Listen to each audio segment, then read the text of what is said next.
Assalamualaikum warahmatullahi wabarakatuh. Nah, sekarang kita masuk lagi ke pelajaran kita, yaitu pelajaran geografi. Nah, kemarin kan kita sudah membahas tentang aspek geografi, ya. Sekarang kita masuk ke bagian ilmu penunjang geografi. Nah, di ilmu penunjang geografi ini terdapat ilmu-ilmu yang lain saling berhubungan yang bersifat timbal balik secara intensif. Nah, ini dia bisa anak-anak ibu lihat di slide, ada aspek alami. Aspek alami ini menuju ke aspek manusiawi, dan begitu juga sebaliknya. Bisa dilihat mulai dari yang pertama, meteorologi atau klimatologi, hidrologi, ya bagian perairannya, astronomi, sejarah geografinya udah ibu jelaskan, bagian politik, geografi ekonomi, geografi sosial, dan geografi etnografi dan biologi. Nah, jadi aspek-aspek penunjang ilmu geografi ini dia ada yang pertama di bidang meteorologi, hidrologi, astronomi, sejarah, bukan sejarah sejarah kemerdekaan, bukan, tapi sejarah geografinya. Nah, bagian politik ada juga geografi ekonominya dan sosiologi, ya, antropologi, biologi. Nah, di geografi ini juga kita ada mempelajari tentang bagian biologinya. Misalkan itu contohnya apa, flora, fauna juga termasuk. Oke, Bu, lanjut.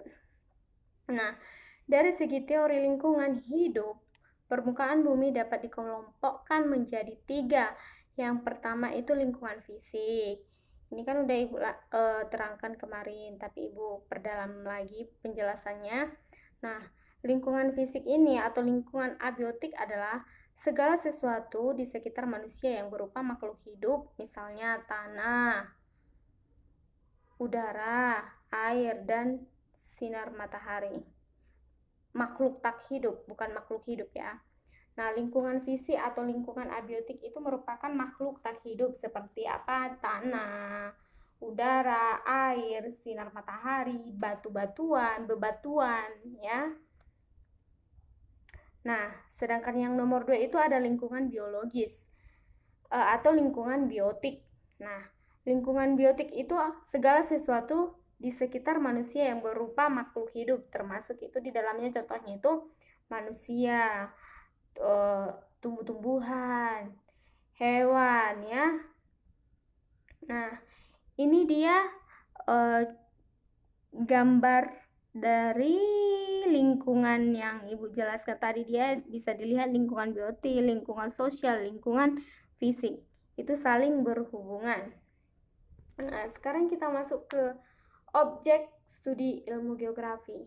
Nah, di objek studi geografi ini yang perlu kalian pertama yang perlu kalian ketahui, apa sih itu pengertian dari objek studi geografi itu. Nah, dibedakan atas berapa bagian. Nah, objek studi geografi itu terbagi menjadi 2. Yang pertama itu objek material dan objek formal. Nah, yang termasuk dalam objek material itu yang ibu tampilkan di slide. Bisa anak-anak ibu sekalian diperhatikan, ya. Nah, apa sih pengertian dari objek formal itu? Nah, objek formal atau objek material itu, yang pertama objek material. Objek material itu adalah geosfer.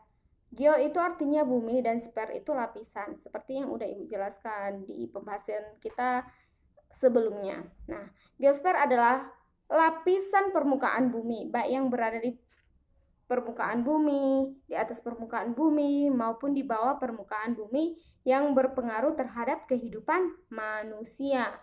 Nah, geosfer ini terdiri dari lapisan litosfer, ya. Lapisan litosfer ini antara lain tentang bentuk-bentuk permukaan bumi, proses-proses yang menyebabkan terjadinya perubahan bentuk permukaan bumi, pengorganisasian wilayah di daratan, perairan, dan di udara. Nah, yang kedua, dia ada kajian hidrosfer. Kajian hidrosfer ini yang meliputi jumlah, mutu, persebaran, dan peristiwa-peristiwa yang berhubungan dengan air, ya. Misalkan contohnya itu apa? Peristiwa-peristiwa yang berhubungan dengan air. Nah, di air itu apa aja yang bisa hidup? Misalkan kalau di laut yang bisa hidup itu ikan, tumbuhan. Nah, terus kita sebagai manusia tidak bisa hidup tanpa air ya. Kita membutuhkan air dalam kehidupan sehari-hari kita, misalkan untuk minum, cuci piring, cuci baju, termasuk segala aktivitas kita harus memerlukan air. Gak mungkin ibu misalkan satu harian kerja tanpa minum ya, pastinya kan penyakitannya itu dehidrasi. Oke, ibu lanjut ke nomor 3, bagian kajian atmosfer ini meliputi cuaca dan iklim. Nah, cuacanya ini misalkan di Medan suhu apa rata-rata cuacanya bagaimana sih? Apakah mendung kah atau panas kah? Nah, iklimnya juga begitu dingin atau panas ya. Ibu lanjut ke kajian biosfer. Nah, dalam kajian biosfer ini meliputi sejarah, pertumbuhan, dan persebaran dalam kehidupan. Ya, misalkan sejarah pertumbuhan, sejarah manusia mulai dari lahir, terus sekolah SD sampai SMA, begitulah ya, diceritakan semua cerita mulai yang dulu sampai sekarang. Itu termasuk ke biosfer ya, pertumbuhan, sejarah dari pertumbuhan. Nah, ini lanjut ke kajian antroposfer. Nah, dalam kajian antroposfer ini, itu yang dipengaruhi itu jumlah dan persebaran serta bentuk-bentuk hubungan timbal balik antara manusia dan lingkungannya. Antroposfer khususnya tingkah laku manusia dalam menghadapi bumi.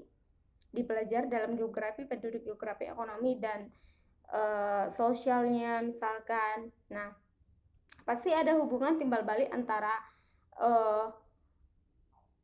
ibu dengan lingkungan ibu. Nah, misalkan kalau lingkungannya apa yang kita butuhkan di sana, ya pastinya kita membutuhkan oksigen. Nah, oksigen itu sebenarnya dari mana? Keluarnya dari mana? Siapa yang menyimpan oksigen tersebut? Pasti tumbuh-tumbuhan, tanam-tanaman. Nah, tanam-tanaman itu juga memerlukan perawatan dari manusia. Ya, kita merawat si tanaman tersebut biar bisa mengeluarkan oksigen yang segar kepada kita, ya. Jadi itu yang dinamakan hubungan timbal balik antara manusia dengan lingkungan. Kita melestarikan lingkungan kita sebaik-baiknya, jadi kita pun melihatnya indah, terus udaranya pun sehat, segar, ya. Nah, sekarang kita masuk ke objek formal. Objek formal atau geografi adalah dia cara pandang geografi terhadap objek formal itu dapat dilihat dari organisasi keruangan yang meliputi ada dia 3 bagian. Yang pertama pola sebaran, misalnya itu bencana longsor menyebar di daerah pegunungan contohnya. Terus yang kedua itu ditulis nanti nih anak. Objek formal itu meliputi 3 bagian. Yang pertama pola sebaran. Nah, pola sebaran ini terjadi di permukaan bumi. Misalkan bencana longsor menyebar di daerah pegunungan. Banjir biasanya terjadi di mana? Di dataran rendah, misalkan di Medan lah contohnya. Nah, yang kedua itu keterkaitan atau hubungan sesama antara gejala tersebut. Contohnya bencana longsor berkaitan dengan curah hujan pastinya. Gak mungkin kan longsor tiba-tiba kalau nggak musim hujan, jarang-jarang itu karena longsor terjadi karena curah hujan yang sangat tinggi, yang sangat banyak ya. Baru kemiringan lereng, pegunungan lahan ya, itulah contohnya. Nah, jadi kalau ditanya nanti, loh kenapa kok bisa terjadi longsor? Itu karena disebabkan curah hujannya. Itu karena mungkin tanah itu longsor karena hujan, atau bisa jadi karena kemiringan lerengnya dan penggunaan lahannya yang tidak sesuai.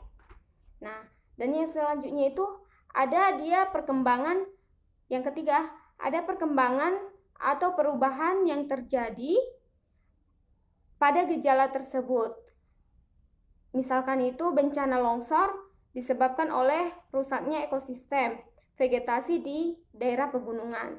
Nah, dari yang ketiga contoh atau dari yang ketiga objek formal tadi, bisa kita buat pertanyaan yang sudah Ibu jelaskan kemarin itu ada menggunakan rumus 5W tambah 1H, yaitu untuk menentukan bagaimana sih cara pandang kita terhadap objek formal itu.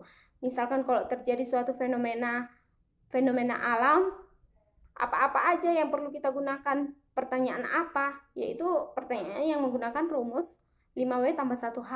Yang pertama itu what, apa yang terjadi dalam peristiwa tersebut, itulah contohnya.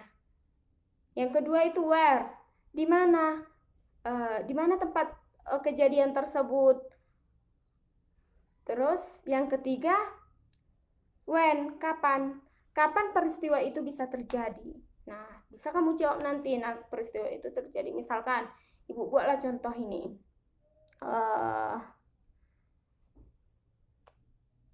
banjir atau longsor. Nah, longsor contohnya itu longsor di Brastagi. Nah, Ibu buatlah pertanyaan, what, apa yang terjadi di sana? Jawabannya pasti longsor gitu kan. Di mana kejadiannya itu terjadi? Where ya, pertanyaan where ini di Brastagi. Nah, when, kapan peristiwa itu terjadi? Misalkan dia terjadi pada hari Selasa tanggal sekian tahun sekian misalnya. Nah, setelah itu why. Nah, kalau why ini menanyakan mengapa sih peristiwa itu bisa terjadi? Kenapa? Ya, itu karena tadi bisa jadi kok bisa longsor di Brastagi, mungkin disebabkan karena curah hujannya atau kemiringan lerengnya ya. Terus yang kelima, who, siapa yang terlibat dalam peristiwa tanah longsor itu? Ada nggak korban di sana? Kita jawablah kalau nggak ada korban, tidak ada yang terlibat misalkan. Nah, yang terakhir, kan tadi 5W tambah 1H. What, where, when, why, who. Dan yang terakhir itu how. Bagaimana sih upaya kita untuk menyelesaikan peristiwa tersebut, misalkan. Bagaimana peristiwa itu bisa terjadi?